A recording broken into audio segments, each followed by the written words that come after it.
Hi there, my sweet sister. Yeah, it's me. I'm real.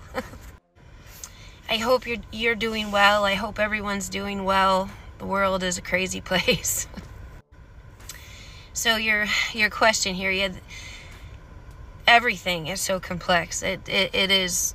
It's very confusing. So when we look at these shots, and keep in mind they're all made a little differently, and now they have aerosol ones. So they all have some basic components. We have our synthetic mRNA. We have modified lipid nanoparticles. We have hydrogel. We have carbon-based quantum dots. And then, of course, luciferase. So all of those things kind of have like a position and a part to play in a bigger picture. So if you can imagine, we have synthetic mRNA that's basically wrapped in a little bubble, which are the modified lipid nanoparticles. Those modified lipid nanoparticles are then carried in the hydrogel, also with carbon-based quantum dots and luciferase. So I'm going to explain this to folks the way that I understand it. I'm just a layperson, and I found a lot of answers when I dug into like how these things are manufactured, which is very difficult information to find. It's a good thing I'm a geek. Okay, so first we start with that synthetic mRNA, which we know slightly changes the DNA. But that synthetic mRNA is wrapped in that modified lipid nanoparticle. So how is it modified? And that's what I had to go find. So when you look at a lipid nanoparticle, which is fat, it's a fat particle. On a molecular level, you have certain molecular components that comprises that molecule. And what they have done is they removed just small little elements of that molecular structure, and they have replaced it with elements from a different molecular structure, such from gold or copper. I could not find exactly what they used, but they replace these molecular elements with elements that are electromagnetically conductive. So essentially what they do, if you could imagine like that lipid nanoparticle, imagine it like a bracelet with electromagnetic ends. So what happens is when it goes into the body, that the electromagnetic charge is released somehow. I believe it's due to heat. It's like heat sensitive. And then essentially what you end up with is like a string with a north and a south pole. And all of those tiny little strings find each other and connect. And that's what kind of builds like the wiring in the body. And that's where the carbon-based quantum dots come in. The carbon-based quantum dots are for sensing, imaging, and conveying information. And those carbon-based quantum dots kind of sit all along that intra-body nano network, the wiring, okay? And they're collecting and sensing all different forms of biophysical data. The luciferase lights up different data centers, different genetic markers, different genetic indicators. And the hydrogel, which in most of these things is polyethylene glycol, but hydrogel can be made out of different components. But polyethylene glycol seems to be the main one. That's like the carrier agent for all of these different components. And all of these different components kind of have a different part to play in the mechanism of this whole thing. And people should know, because I don't want nobody should be fearful, okay? But knowledge is power.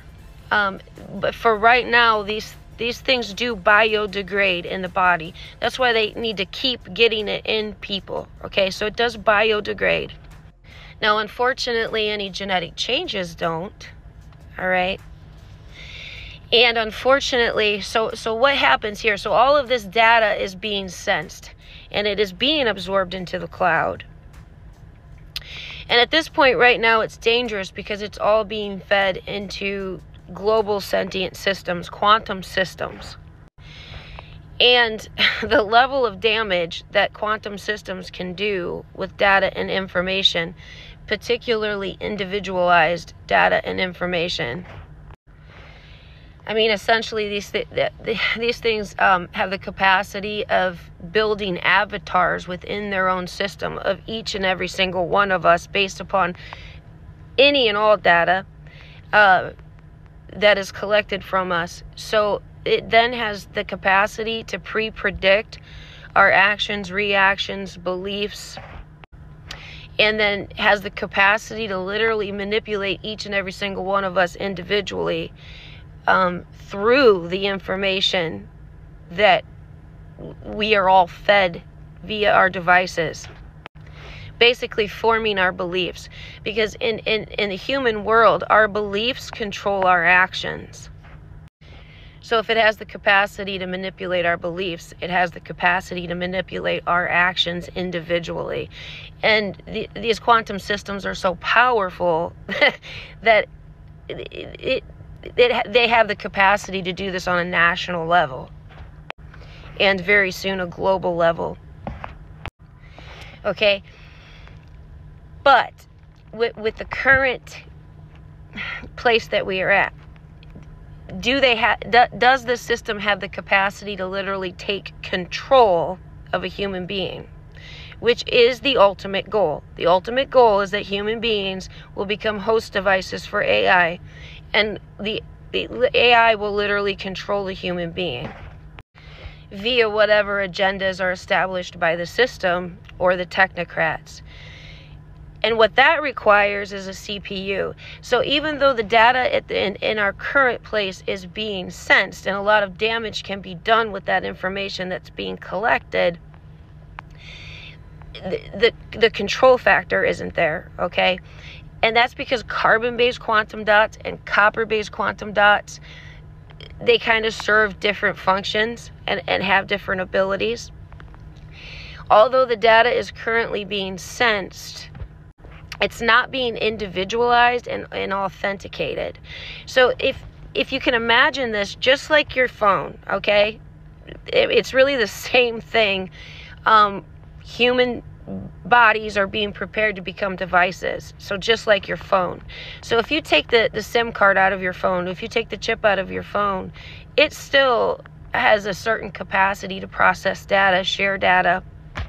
It still has a certain level of connection into the internet, okay? But it does not have the capacity to individualize and authenticate the data. And it does not have the capacity to really communicate with the cloud and allow the cloud to communicate back to the device. That requires a chip.